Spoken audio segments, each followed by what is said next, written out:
Paz do Senhor a todos os irmãos. Hoje nós vamos fazer o panorama do livro de Números. As informações básicas: o autor é Moisés, a data de escrita do livro é aproximadamente no ano 1440 a 1410 a.C. Ele foi escrito também no deserto, assim como os outros livros do Pentateuco. E as fontes são a tradição oral. O alvo é o povo de Israel. E o versículo-chave é Números capítulo 9, versículo 23. E a palavra-chave do livro, a palavra que mais aparece, é a fidelidade de Deus. Tema. Então, o tema de Números é um contar. Esse contar é um contar numérico mesmo. O livro, originalmente, ele se chamava No Deserto. Então, em hebraico, o nome do livro é No Deserto. Quando foi traduzido o Antigo Testamento para o grego, aí escolheram o nome de Números. Isso se deu por causa dos dois recenseamentos, né, a contagem do povo, no capítulo 1 e no capítulo 26. Então, Levítico é um livro que, fazendo uma comparação, que tem poucos movimentos ou quase nenhum movimento. Dá-se a ideia de que o livro de Levítico, o povo estava parado, assentado e recebendo as instruções de Deus. Já Números, o livro de Números, ele demonstra muita ação, muito movimento, muita coisa mesmo. E mostra essa caminhada do povo até a terra prometida, a terra de Canaã. E aí nesse decorrer a gente vê a murmuração, tem gente que morre, gente que nasce, há guerras, há instrução e disciplina da parte de Deus. Entre tanta ação, o foco do livro ele não está nos israelitas, mas sim, aí entra a palavra-chave, a fidelidade de Deus, que dava sucesso a um povo que era teimoso, né, mas era aquele povo obstinado, teimoso, que é o povo de Israel. Então, nós vemos muito a figura de Deus, né, Deus atuando nesse tempo, nessa escrita do livro de Números. O conteúdo apresenta a quantidade do povo em ordem, né, a quantidade do povo de Israel. Deus dá ensinamentos para o serviço e para as lutas também. Deus dá orientação também de como eles deveriam lutar. Deus também direciona cada tribo a uma função específica. Então, cada tribo de Israel tem uma função, tem uma localização também. As principais personagens, é claro, Deus, Moisés, Arão, Miriam, Josué, Caleb, esses são bem importantes em todo o livro. O esboço do livro, né, a organização do povo de Israel, do capítulo 1 ao capítulo 2, as atribuições dos levitas, do capítulo 3 ao capítulo 4. Deus apresenta diversas leis, Deus fala das leis ao povo, está no capítulo 5 até o capítulo 9. A glória de Deus desce no tabernáculo, no capítulo 9. O início da jornada, né, a jornada propriamente dita para a conquista da terra.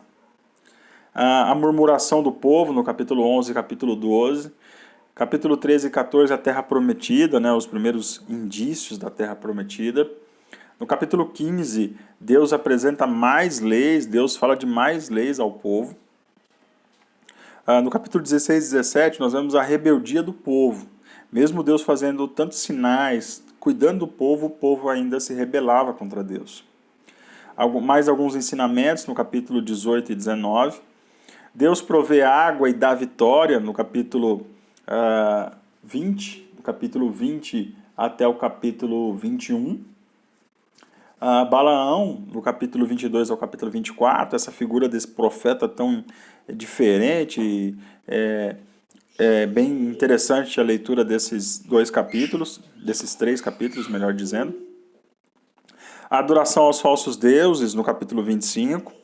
O outro recenseamento, então, no capítulo 26, uma outra contagem do povo. Do capítulo 27 ao capítulo 30, as diversas leis e ensinamentos, mais leis e mais ensinamentos. e a preparação para a entrada na Terra Prometida, do capítulo 31 ao capítulo 36.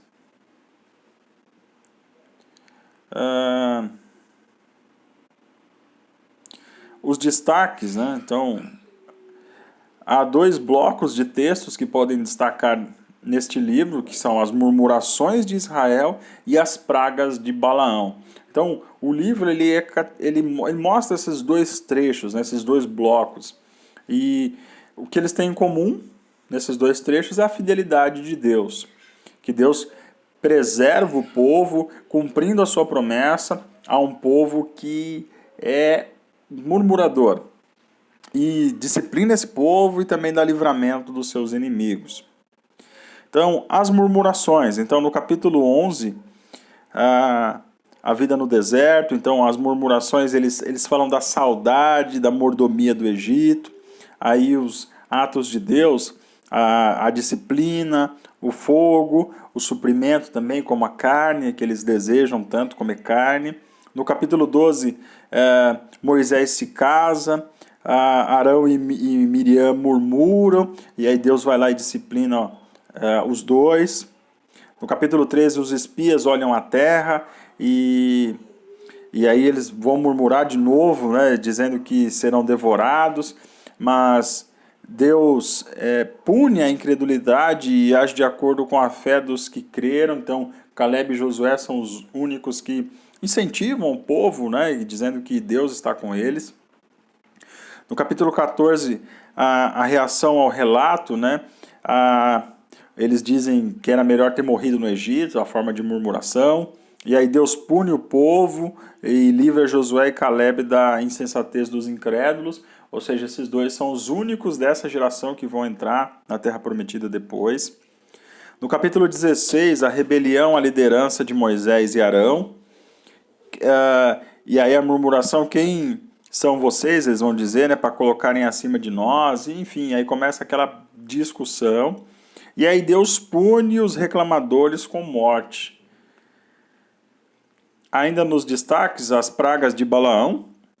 Balaão, ele era um falso profeta. Interessante que, assim, ele, apesar de conhecer a Deus, ele era um falso profeta. Ele fazia as coisas por dinheiro, então ele era um profeta corrupto. Ele foi contratado pelos povos ali de Canaã mesmo para impedir o avanço dos israelitas. Mas Deus, isso é interessante, transformou o que seria mandinga, praga, sei lá, saraval, qualquer outra coisa do tipo, em uma reafirmação das promessas que ele havia feito aos patriarcas, né? Então, a ponto de os descendentes dos patriarcas que vão receber essas promessas de Deus. Então, Balaão, ele amaldiçoava o povo, a intenção dele era amaldiçoar o povo, mas Deus transformava aquilo em bênção. Balaão era estrangeiro e o seu nome significa não do povo. Balaão recebeu dinheiro pelo trabalho, então veja como ele é um profeta corrupto. Balaão era persistente em prejudicar o povo de Deus, ele ainda insistia em prejudicar o povo. E Balaão está descrito negativamente no Novo Testamento, lá em Judas, no verso 11, e também em Apocalipse, capítulo 2, verso 14. Então veja, um profeta ruim, um profeta mau, ele é destacado como de forma negativa também no Novo Testamento. Aí as pragas de Balaão, então no capítulo, a gente faz um comparativo de Números com Gênesis. Então, Números 23, verso 8, aqui há uma alusão à fidelidade pactual de Deus em trazer bênção e afastar a maldição da casa do patriarca.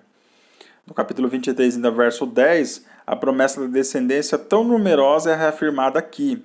E a fidelidade pactual de bênção, a terra, o poderio real, Deus reafirma o propósito de dar a terra ao povo, além de mostrar que pela sua grandeza e influência as famílias da terra seriam benditas, no capítulo 24, verso 3 ao verso 8.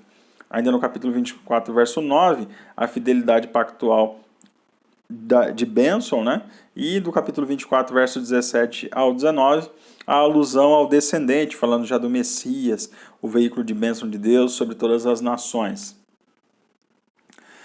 Os prenúncios, a exigência de Deus por santidade em seu povo, que é o tema de Levítico, né? O tema é santidade. Então, a finalidade completamente satisfeita em Jesus Cristo. Então, o conceito de Messias prometido também permeia o livro de Números. A história no capítulo 19 fala da novilha vermelha, que era perfeita, deveria ser perfeita, sem defeito. Ela já prefigurava Cristo, o Cordeiro de Deus, que foi sacrificado pelos nossos pecados. Então, essa novilha vermelha, ela já representava, é um tipo de Cristo já representando o sacrifício que o Senhor ia fazer por todos nós. Também vemos em Números, no capítulo 21, a imagem da serpente de bronze, que ela foi levantada sobre uma haste para proporcionar cura física daqueles que foram picados pelas serpentes, não é? E também já prefigurava que Cristo seria levantado numa cruz para nos dar a cura e a fé espiritual. No capítulo 24, o quarto oráculo de Balaão fala da estrela e do cetro que vai surgir de Jacó. Não é? Aqui uma profecia de Cristo, que é chamada de estrela da manhã. Então, de alguma forma, já prefigurava o senhorio de Cristo. Em Apocalipse 22, verso 16, por sua glória, brilho e esplendor e pela luz que vem por ele. Está escrito no capítulo 22, verso 16.